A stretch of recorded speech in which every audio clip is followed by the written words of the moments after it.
Bienvenidas y bienvenidos a Sororidades, Mujeres que hablan de mujeres, un podcast organizado por el Área de Igualdad, Educación, Participación Ciudadana y Coordinación de Distritos del Ayuntamiento de Sevilla y por el Grupo de Investigación Escritoras y Escrituras de la Universidad de Sevilla, donde daremos voz a las experiencias de muchas mujeres que han dedicado su vida a luchar por la igualdad.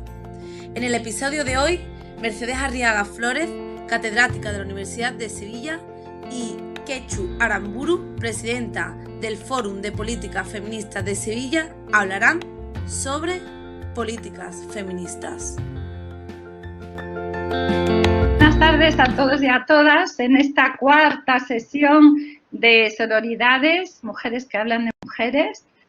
Estamos muy contentas hoy, yo por lo menos, de poder hablar con Ketxu Aramburu, a la que conozco desde hace un tiempo y a la que admiro muchísimo por su trayectoria y por su coherencia intelectual, ¿no? y de activista, ¿no? De alguna forma. Para quien no la conoce, Ketxu Aramburu del Río, ¿no? Se licenció en Filología Moderna, para que luego digan que la filología no da para mucho. Yo siempre digo que la filología da para mucho, ¿no? En nuestra universidad, en la Universidad Hispalense de Sevilla, pero después se doctoró en la Universidad Pablo de Olavide. Su doctorado ya fue en investigaciones feministas, ¿no? Por lo tanto, ya desde muy joven, y ahora esto nos lo contará ella, ¿no? Desde muy joven ya tenía muy clara esta vocación, ¿no? Hacia el feminismo y hacia la implicación política en general. Fue premio Meridiana de la Junta de Andalucía en 2014 y, bueno, su currículum es un currículum, yo diría, muy extenso y además muy variado, ¿no? Porque se podrá decir, no sé, muchas cosas de Ketxu, pero desde luego no se podrá decir que estuvo tranquila durante mucho tiempo, ¿no? Porque es el currículum de una persona que tiene muchas inquietudes. Comentarista política en radio y televisión, articulista, organizadora de actividades feministas, fue patrona de la Fundación María Fulmen, presidenta ahora del Fórum Política Feminista de Sevilla, y a lo largo de su extensa trayectoria fue la única mujer andaluza que fue diputada y portavoz en los tres parlamentos, en el Parlamento de Andalucía, en el Parlamento Europeo y en el Congreso de los Diputados de Madrid, ¿no? Esto nos lo va a contar ella ahora porque le podemos preguntar por muchas de estos hitos, ¿no? Que ella ha ido atravesando. Como decía, fue elegida eurodiputada en 1994, es cargo que ejerció hasta 1996, y fue miembro, como no, de la Comisión de los Derechos de la Mujer del Parlamento Europeo y portavoz de su grupo parlamentario europeo en dicho tema. Por lo tanto, la actividad de Ketxu es muy impresionante porque allí donde va, ella lleva el feminismo, ¿no? Cosa que no hacen todas las personas que se dedican a la política, ¿no? Como os decía, después de todas estas, sigue ejerciendo Ketxu como periodista. Muchas veces yo leo tus artículos que me parecen súper fantásticos, porque siempre hay en ellos un pozo de reflexión que no hay en otros artículos, de ese tipo de artículos, ¿no? Yo creo que la reflexión teórica es muy importante y en eso creo que estamos de acuerdo, lo hemos hablado algunas veces, ¿no? Pero lo que quería resaltar de ti para terminar con el currículum es que después de toda esa experiencia que tú has acumulado en la política, en un momento determinado, en el 2000, tú vuelves a incorporarte a la docencia, ¿no? Y entonces, bueno, eso demuestra una... Y en ese periodo ejerces como profesora en el IES del Polígono Sur, ¿no? Y ahí en ese Polígono Sur y en ese IES, como digo, donde tú vas, tú llevas tus inquietudes, ahí te haces cargo también de ese aula al alumnado más vulnerable, ¿no? Y con mayores dificultades educativas, en fin, que donde vas trastocas las cosas, ¿no? Para mejorarlas, ¿no? De alguna forma. Entonces, esa versatilidad que tiene tu currículum, ¿no? Es la de una persona que está siempre en movimiento, que está siempre en camino, ¿no? Que no dice, bueno, he hecho esto, ya llegué, sino que es capaz de, como de ponerse otra vez en juego, ¿no?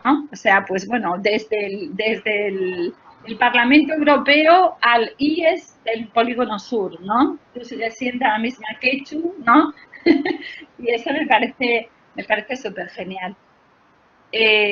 Bueno, y entonces hay muchas cosas más, pero ahora vamos a hablarlas. Esto era solo como una, así un poco de introducción para que las personas que no te conocen pues vean un poco, bueno, pues cómo ha sido tu trayectoria, ¿no? Nosotros, Quechu, empezamos siempre estas charlas con una pregunta fácil, que es, ¿qué es para ti el feminismo? Así que creo que esa es la primera pregunta que te toca contestar. Y buenas tardes y gracias por estar aquí, hoy con nosotras, compartiendo tu vida, ¿no? Buenas tardes, Mercedes, y buenas tardes a todos los amigos y amigas que estáis hoy aquí. Es un placer y además agradecer profundamente que volváis a contar conmigo, tanto el grupo de investigación de escritores y escritoras de la Universidad de Sevilla como la Delegación de Igualdad del Ayuntamiento de Sevilla. Por lo tanto, agradecerlos profundamente porque es la posibilidad de compartir con gente que habitualmente no lo puedes hacer, ¿no? Yo sí, como sabéis, es decir, no soy políticamente correcta, por lo tanto, habrá cosas que diga y que no tengáis un consenso, pero lo hablaba hace unos días con algunas compañeras y yo soy un gran amante del disenso, o sea que es el momento de que en el debate la pluralidad aflore y podamos compartir algunas cuestiones. Yo quisiera, antes de responder a Mercedes, a la gran Mercedes Arriaga, yo quería compartir con vosotros una pequeña reflexión. Yo creo que estamos ante una generación de personas emocionalmente débiles, muy débiles, donde todo debe ser dulcificado, amabilizado, donde todo resulta ofensivo, incluida la verdad. Decir hoy la verdad se paga un precio altísimo y ya sabéis que la verdad nunca es creíble. Por lo tanto, yo intento adentrarme por el camino de la verdad y eso tiene un alto precio. Y me imagino que la mayoría de vosotros o todas vosotras sabréis de lo que hablo. Yo quisiera empezar la entrevista de Mercedes, como casi siempre que me dejan hacerlo, y es recordando que a quienes estamos hoy aquí, había una persona que decía algo muy importante. Las personas que están hoy aquí es porque han venido a aprender o a compartir o a desaprender, que también es muy importante. Y hay algo que se debe saber, porque muchas veces se sienten las cosas pero no se saben. Debéis de saber que decía Melanie Klein que quienes comen del fruto del conocimiento son siempre expulsados de algún paraíso. La gente que tenemos gula del conocimiento, tenemos gula del saber, muchas veces o en muchos casos somos expulsados de cualquiera de los paraísos, del trabajo, del amor, de la amistad, de las relaciones laborales. No somos gente aceptable. Cuando se sabe mucho prefieren contratar a gente para lo preciso, para poder sobrevivir. Por lo tanto, ese temor hay que erradicarlo porque cada día somos más la gente que queremos saber para poder aprender a compartir la vida y ser mejores personas cada día. Mi posición no está instalada ni mucho menos, a la pregunta que hacía Mercedes, no está instalada ni mucho menos en la cultura francotiradora. Yo no soy una francotiradora, aunque a veces pueda parecerlo. No soy una francotiradora. Mi posición sobre el feminismo, la de hoy, la de ayer, la histórica, que se va reciclando cada día. Hoy no tengo la misma posición que tenía ayer ni antes de ayer Intento reciclarme. No soy de corta y pega. No soy de corta y pega. Mi respuesta a lo que pienso de qué es el feminismo es fruto de la reflexión compartida. Y en ese sentido lo vengo planteando, y es que la gente con la que hago el camino, porque me afectan y es mutua la afectación, estamos abrazando un feminismo tranquilo, crítico y autocrítico, pero sobre todo es un feminismo transformador. A mí sí hay una cosa que me preocupa muchísimo, y es el inmovilismo de algunos sectores del feminismo. Lo digo con mucha prudencia, con mucha firmeza, pero con mucha prudencia, por ese miedo a la verdad que tiene alguna gente incluso de oírla. Por eso digo que me preocupa el inmovilismo de algunos sectores del feminismo, donde unas veces desde sectores, sí, Mercedes, de la academia, desde algunos sectores de la academia, de la universidad, algunos, no muchos, de la academia, y otras desde la cúpula de alguna organización, desde algún partido o institución, se cierran o se han cerrado los debates sin abrirse. Se cierran los debates sin abrirse. Se hacen por decreto, cosa que no compartimos la gente que nos movemos en una democracia participativa, porque apostamos además por un feminismo, eso es, plural, sobre todo plural, donde nadie sobra, tal como nació el feminismo y tal como lo hemos desarrollado en estos siglos de historia. Es un feminismo inclusivo, nadie sobra y todas hacemos falta, Pero tan inquietante como ese feminismo de alguna manera inmovilista es el feminismo de la adaptación, por razones muchas veces, como decía antes, de desconocimiento o impotencia, y se está desarrollando sobremanera y convirtiéndose en una parálisis personal y social. Yo creo que es de emergencia feminista que se asuma la compatibilidad de los derechos para con otros colectivos, los derechos de las mujeres, pero también los derechos de las trans, de la LGTB, de lesbianas, homosexuales, todo aquel que reivindique un derecho, que demande es porque tiene una deficiencia, y nosotros debemos albergarla. Ese es el feminismo inclusivo y plural por el que nacimos, para el que hemos luchado toda la vida, por el que hemos pasado por las cárceles y por el que hoy estamos aquí. A los 20, a los 30, a los 40, a los 50, siempre estamos con las necesitadas, venga de donde vengan, del norte o del sur. Yo quisiera deciros que un tema muy curioso, vosotros conocéis perfectamente a Frida, era una referente feminista nuestra, y se ponía a vincular los asuntos lésbicos en su momento, por miedo a la homofobia, y que ese miedo a la homofobia pusiera freno al feminismo, y lo llamó la amenaza violenta, Ese miedo es el miedo que paraliza a las personas, ese es el miedo al que nosotros debemos renunciar, a compartir, a tener, y cuando lo vislumbramos lo debemos señalar. Por lo tanto, nuestro feminismo es un feminismo de una inmensa pluralidad, que lleva décadas reconociendo las identidades no binarias. ¿Qué quiere decir que reconoce las identidades no binarias? Pues que todo el mundo no tiene que ser conforme a su órgano sexual, todo el mundo no tiene por qué ser hombre o mujer. También hay otras personas que optan por tener otro rol en la sociedad y quieren amar al del mismo género. Hay hombres que aman a otros hombres, mujeres que aman a otras mujeres. ¿Por qué nosotros no les vamos a dar cabida? ¿Por qué nosotros no? Si nosotros representamos eso, el derecho a la libertad, el derecho a ser libre, también el amor, en la posición social, ese derecho que nos intentan robar algunas veces en Madrid, por ejemplo. No, el derecho a la libertad del el de verdad, por el que hemos pasado por las cárceles, por el que hemos sufrido muchísimo y al que no vamos a renunciar. Y no vamos a anatemizar a nadie porque quiera ser libre y el derecho a decidir con quién duerme, con quién vive y a quién quiere. Por lo tanto, desde este feminismo, nosotros reconocemos que no todo tiene que ser binario, no todo tiene por qué ser hombre o mujer, ni mucho menos. Toda opción debe ser independiente de la biología que tú tienes. La biología no puede marcar en absoluto, no puede marcar la opción de tu comportamiento, de tu estar en la vida. Por lo tanto, la reasignación de los géneros, del género masculino, del género femenino, Es un tema profundamente cultural, amigas y amigos, es cultural, no es biológico. Nosotros no somos animales, nosotros somos personas que ejercemos los derechos, y en este caso el derecho a ser libre para decidir cuál es el género al que quiero optar. Esa es la reasignación de género cultural, la que nosotros estamos planteando, que funciona como un catalizador de la eliminación del género y que se dirige en el marco de esos derechos, en el marco de los derechos, al que no podemos renunciar, al que no podemos renunciar y al que no le debemos de tener miedo.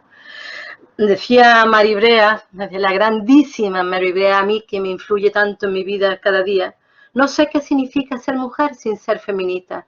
Pues eso. Creo que a lo que decía Mercedes Arriaga, nací, lo desarrollé y creo que cuando llegue el final, pues será la bandera violeta, ¿no? Yo creo que el feminismo es, sobre todas las cosas, un proyecto de liberación de la humanidad. Pero un proyecto de liberación de la humanidad, no como lo tienen entendido el poder, ni mucho menos. Un proyecto de liberación incluidas las mujeres, incluidos los colectivos vulnerables, incluidos todos aquellos afectados para alguna deficiencia en este marco que nos estamos moviendo. Por eso, desde ese punto de vista, hay que entender que el feminismo del que hablamos, de proyecto de liberación de la humanidad, incluidas las mujeres, es un proyecto también político. Claro que es político, y es social, y es económico, y es multicultural. Todas esas cosas, claro que nosotros no somos una corriente de opinión, ni mucho menos. No somos todo un modelo de sociedad que planteamos desde cómo deben ser las ciudades, los barrios, los institutos, los colegios, todo eso. Tenemos respuesta para todo. Hemos sido expulsadas del paraíso y ahora estamos recuperando a pasos agigantados en la medida que nos dejan ese tiempo perdido. Yo creo además que el feminismo es una estrategia de superación de los roles que nos han adjudicado. Porque yo diré algo luego que posiblemente cueste entender, y quiero avanzar un poco antes de decirlo, ¿no? Yo creo que el feminismo debemos de saber todos una cosa muy importante, sobre todo porque se oye mucho o demasiado, no solo en la barra de un bar, también se oye en los centros de trabajo, también se oye en los colegios, en los institutos, también se oye en la Real Academia, entre muchos hombres. Yo lo he oído y en muchas tertulias. Y es que el feminismo no es el antónimo del machismo, ni mucho menos el feminismo es el antónimo del machismo. ¿Y sabéis por qué? Porque el feminismo no busca la superioridad de la mujer.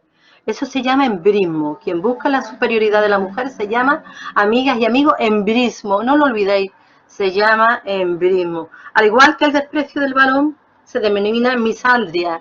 El desprecio del varón, cuando las mujeres desprecian al varón, se llama misandria.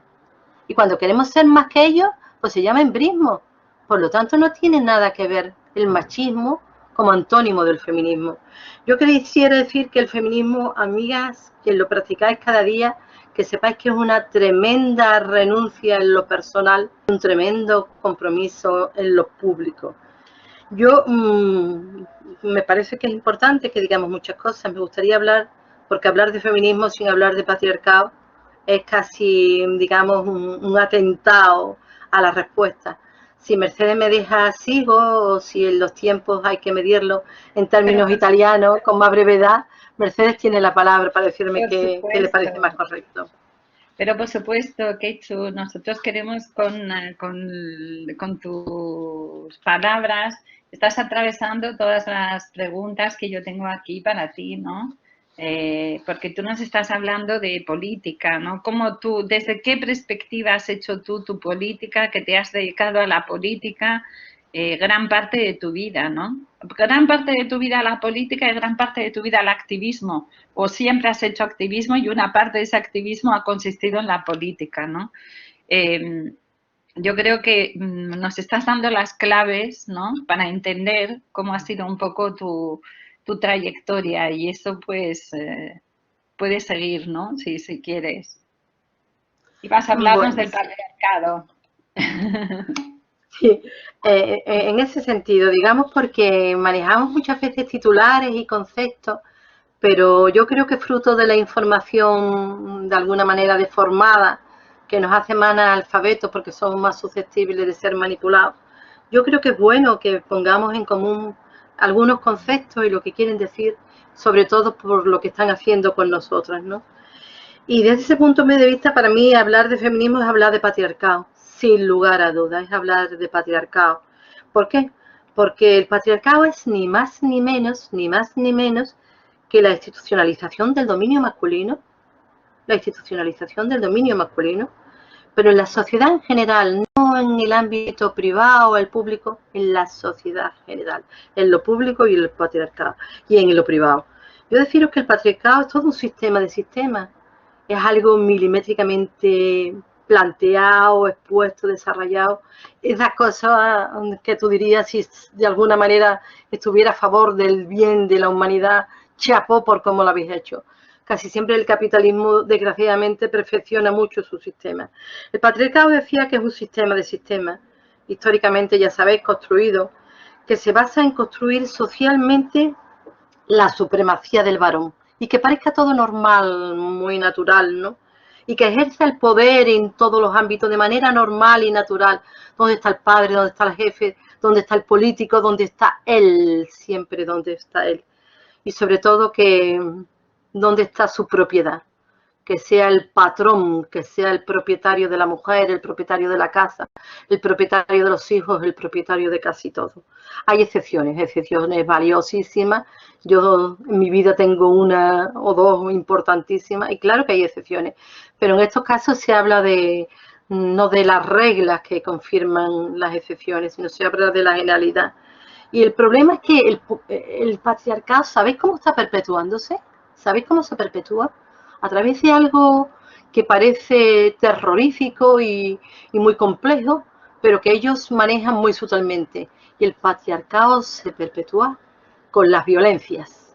Tiene un catálogo de violencias absolutamente sutil. No solamente la del asesinato, no solo la de los asesinatos, no solo la de los malos tratos.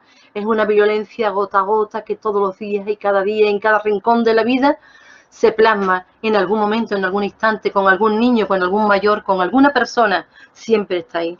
Vosotros sabéis que desde Aristóteles, pasando por Maquiavelo, por Weber, por Marx, por Foucault, en fin, por Hannah, por Gramsci, todos esos han estudiado, es decir, nosotros no estamos improvisando nada, ni mucho menos estamos improvisando nada.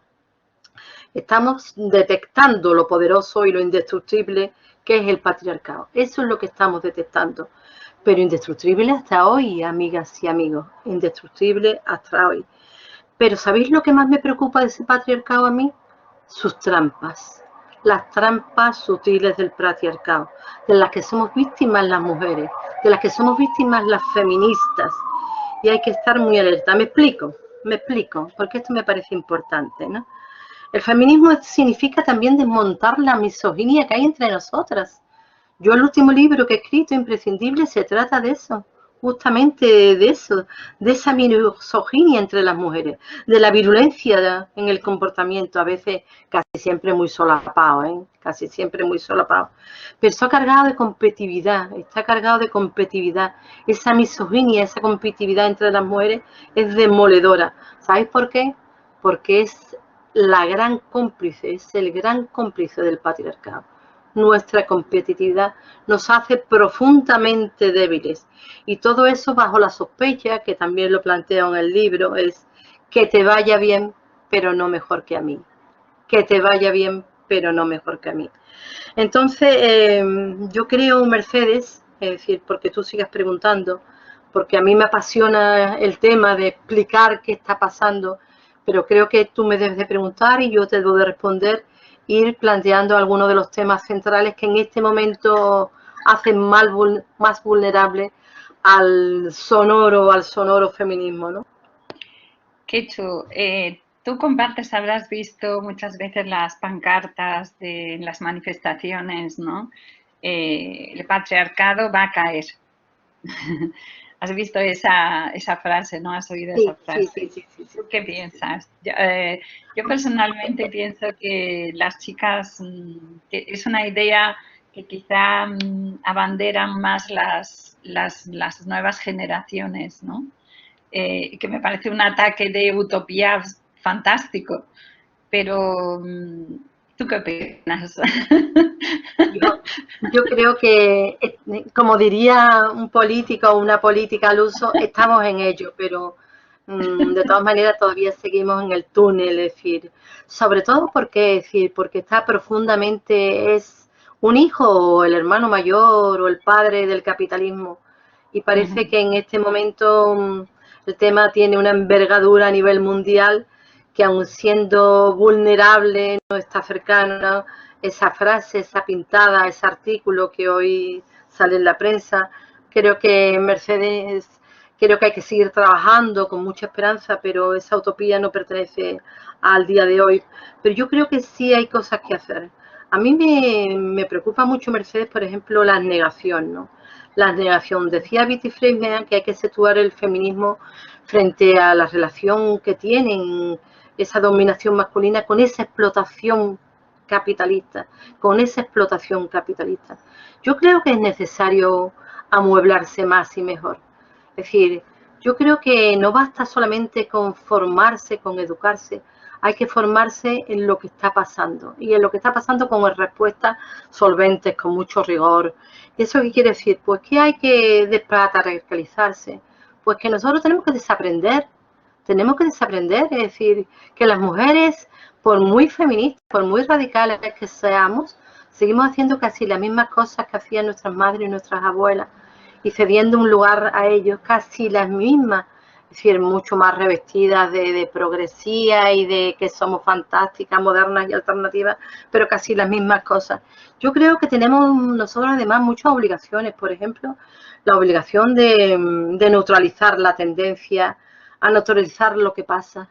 Hay una tendencia, esto ha sido siempre así, lo de toda la vida, y solo saltamos cuando hay asesinatos, que eso es gravísima, pero es que, lo decíamos antes, la violencia es diaria en cada momento, en cada casa, aunque parezca que no hay violencia, está cargada de violencia, porque la violencia no solo es física, también es psicológica, también es cotidiana.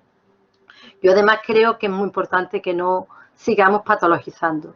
Aquel que no hace, o aquellas que no hacen lo que se ha hecho toda la vida de Dios, no se la puede patologizar, no se la puede diagnosticar, no se puede diagnosticar. Tiene cabida entre nosotras. Nosotras somos de alguna manera el sujeto del feminismo, claro, pero aquí caben todas las mujeres vulnerables, todos aquellos y aquellas que tengan necesidades en el marco de los trans o en el marco de cualquier colectivo LGTB. Por lo tanto, no hay que patologizar ninguna opción que no sea binaria.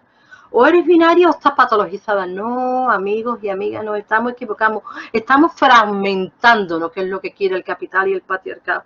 Por eso, desde ese punto de vista, las feministas nos merecemos un feminismo inclusivo. Nos merecemos un feminismo inclusivo. No roto como está. No roto como está, ni mucho menos. Yo creo que hay riesgo de descarrilar el proyecto feminista, Mercedes. Creo que hay riesgo de descarrilarlo si no metemos con mucha fuerza como tronco la inclusividad.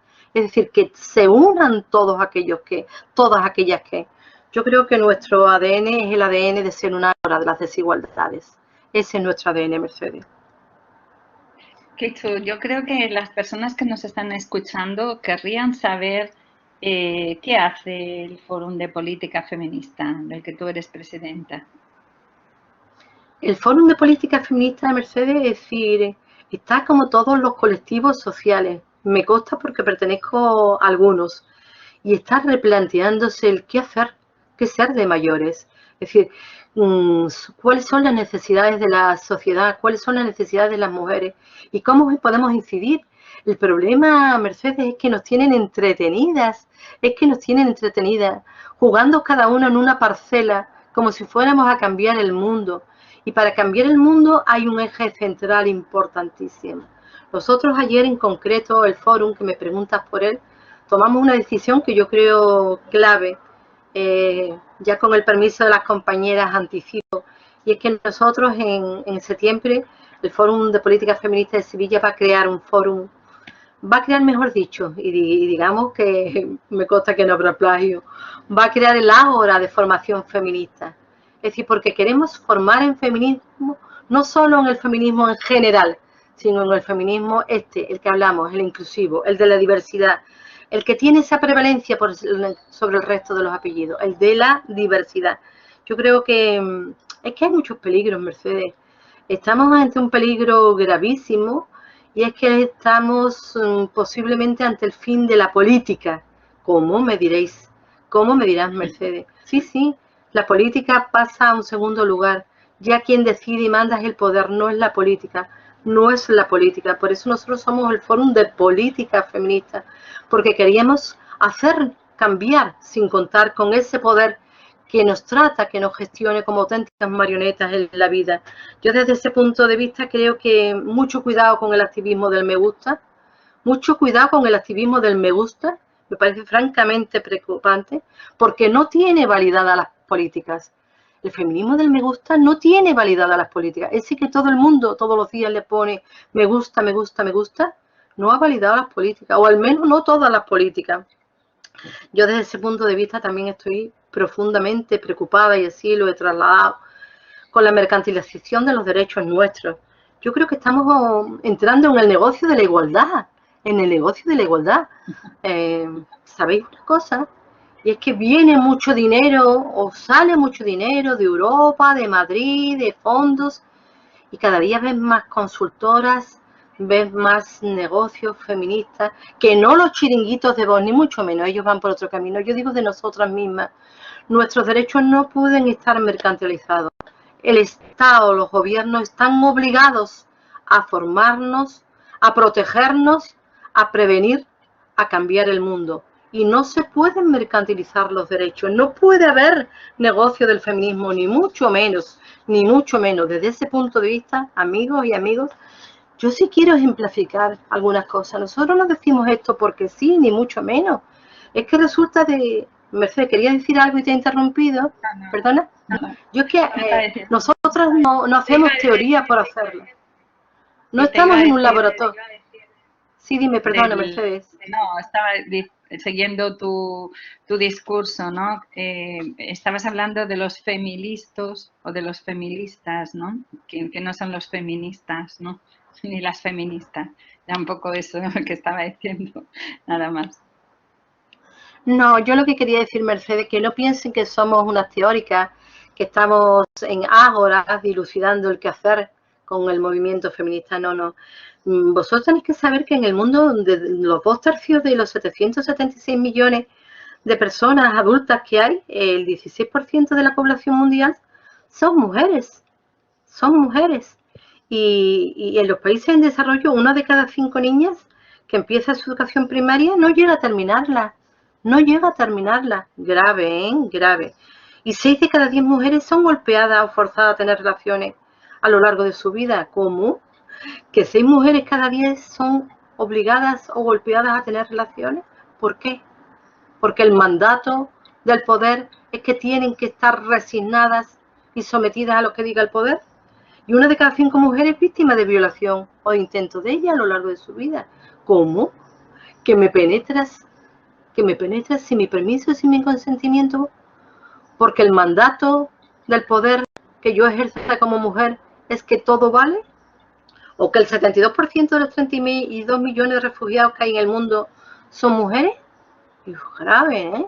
Mujeres y niñas, es grave el dato. Y otro dato también que a mí me parece demoledor: hay 800.000 personas víctimas del tráfico de seres humanos, y sabéis que el 53% son menores y niñas. Menores y niñas, qué casualidad, ¿no? Por eso deciros que con una posible deuda del 115% del Producto Interior Bruto, con un déficit de casi el 10% y con una tasa de empleo del 21%, el formato de país que nos espera es un formato aparentemente, pienso, de país y de sociedad muy totalitaria, muy masculinizado, donde de alguna manera las reformas, se vistan como se vistan, van a ser restrictivas, pero sobre todo para nosotros las mujeres. Eso es lo que conlleva. Por eso hace falta ese feminismo potente, unido, inclusivo y transformador. Y no vale olvidar que una cosa profundamente importante de la que no hablamos, nosotros no podemos olvidar que no hay calidad democrática sin equidad. No hay calidad democrática sin equidad. O sea que no puede haber anatemas sobre nadie que cuestione que esta democracia es imperfecta. Pues sí lo es, sí lo es. Yo creo que la primera igualdad es la equidad. la igualdad en el marco de la diversidad, pero solo lo puede ser si es estructural, solo lo puede ser si es estructural. Y yo entiendo que solo desde la recuperación de los códigos del multifeminismo es posible igualdad, la igualdad sin atajo. Yo hay una cosa que quiero deciros que es tremendamente importante. Cuando nosotros tenemos cifras y nos dan cifras de han muerto esta semana pasada 6 personas, 6 mujeres por ser mujeres. Y escucharme lo que os voy a decir sin interpretarme, por favor. No solo por ser mujeres biológicamente, han sido asesinadas porque no han cumplido el mandato de ser mujeres como el poder tiene decidido que sea su rol. Es decir, que aquellas mujeres que cumplen el rol, no quiero dar nombres conocidos, públicos y notorios, recientes y menos recientes, de mujeres que cumplen el rol de mujeres como tal, esas no son asesinadas, son asesinadas aquellas que no cumplen su rol de mujeres, es decir, que no son asesinadas por razones biológicas, sino por el mandato del poder. Esa es la gran diferencia. Esa es la gran diferencia, no por ser mujeres biológicas, sino por el mandato del poder. Yo por eso creo que no hay empoderamiento posible sin acceso a los recursos. A mí no me pueden hablar ni de pacto de Estado contra la violencia, ni de medidas contra la violencia, ni nada que se le parezca, si no me hablan de una renta universal para las mujeres, si no tienen acceso absoluto a los recursos, a la autonomía, a la independencia económica, todo lo demás, amigas y amigos, es en unos casos solidaridad, en otros casos caridad, en otros casos asistencialismo, pero no son medidas estructurales para erradicar la violencia de este mundo absolutamente demoledor con las mujeres que no cumplen su rol de mujeres. En ese sentido, yo creo que hay que reestructurar el discurso feminista y que hay que reestructurarlo en torno a la construcción del género, no a la construcción de la vagina de la mujer, no en torno a la construcción del tema sexual o biológico de la mujer. No, amigas, no es eso, ni mucho menos. Es en torno a la construcción social que patriarcado y capitalismo tienen en ese matrimonio, en ese maridaje indisoluble, absolutamente bien arbitrado. Decía, vosotros acordaros, decía Bertrand Russell que las dos mayores pasiones son el afán de poder y la gloria. El afán de poder y la gloria. Y por eso la maldición sobre nosotras, sobre las mujeres, que no se han sometido a ese rol, en el marco del género, al rol de ser mujer, y es condenarnos a la invisibilidad. Es condenarnos a la invisibilidad, sometiéndonos de por vida a ello, salvo que reaccionemos como lo estamos haciendo. Por eso yo creo que es necesario saber que frente a la irracionalidad hay que actuar, porque la irracionalidad de lo que está pasando en el mundo, de lo que pasa en España, de lo que pasa en sus parlamentos, de lo que pasa en cualquiera de los sitios, es la apertura hacia la tiranía. La irracionalidad es la apertura hacia la tiranía, en los términos modernos, pero eso es la apertura. Por lo tanto, mucho cuidado con aquellas cosas que no nos parecen racionales. Hay que señalarlas y compartirlas.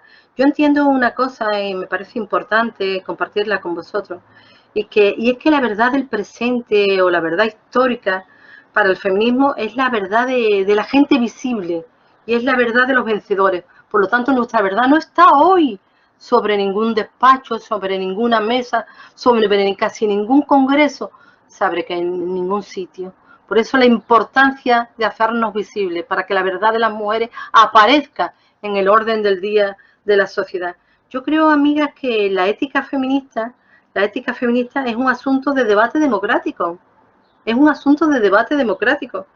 Estamos ante complejidades que nos desestructuran, pero también estamos ante certezas pocas que tenemos que poner en valor. El valor de la igualdad, de la equidad, de la sororidad con límites, es profundamente importante frente a esos miedos que, como decimos últimamente, esos miedos que producen monstruos y de los que nosotros debemos de huir, y huir con una gran celeridad. En este sentido, yo quiero decirles que estamos trabajando por un feminismo como el que os he dicho hasta este momento, pero sobre todo por un feminismo importante en el sentido de los cuidados. Amigas, hay que aprender a cuidarse, a cuidar a los demás. Hay que aprender a cuidarse sobre todo nosotras mismas, porque ¿sabéis una cosa? Los pueblos que no se cuidan, que no cuidan y que no se cuidan a sí mismos, ¿sabes lo que les pasa? Y nos lo dice la biología, que se extinguen. Y la raza del feminismo inclusivo no se debe extinguir. Nosotros las feministas no nos podemos extinguir. Nos tenemos que cuidar, porque hojear los libros de biología, hay especies que se extinguen por falta de cuidado. En ese sentido, yo creo la importancia de no olvidar nunca que solo se pierden las batallas que no se dan, Mercedes. Solo se pierden las batallas que no se dan. Estoy a tu disposición, Mercedes.